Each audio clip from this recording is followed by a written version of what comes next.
और इसके गिद्दा नवाब में रात गए मूसलाधार बारिश, कई इलाकों में पानी जमा हो गया। सबसे ज्यादा बारिश फारुखाबाद में 86 मिलीमीटर रिकॉर्ड की गई।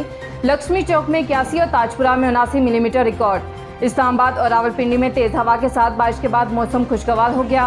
महकमा मौसमियात ने कराची में आज भी वक्फे से हल्की बारिश का सिलसिला जारी रहने का इम्कान जाहिर कर दिया।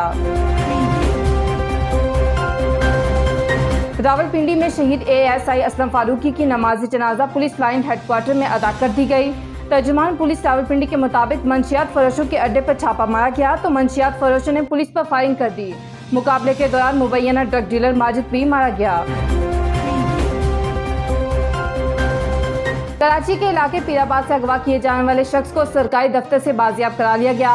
IAE चंद्रेगा रोड पर DG एक्साइज एंड टैक्सेशन के दफ्तर पर छापा, 3 अफराद गिरफ्तार। पीराबाद से मुबैना अगवा शख्स बाजियाब करा लिया गया। पुलिस का कहना है कि अगवाकारों ने मुगवी के घर वालों से तावान तलब किया था।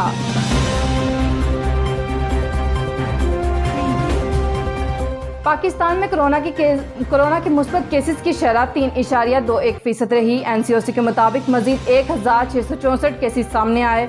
गुज़िश्ता रोज 51,796 टेस्ट किए गए। कोरोना से मजीद 46 मरीज इंतकाल कर गए। मुल्क में 3,511 कोरोना मरीजों की हालत तशवीशनाक है। इस्लामाबाद में डेंगू वायरस से मजीद 54 अफराद बीमार। दही इलाकों में मजीद 38 केसेस रिपोर्ट। महकमा सेहत के मुताबिक वफाकी दारुल हुकूमत में डेंगू मरीजों की तादाद 463 हो गई।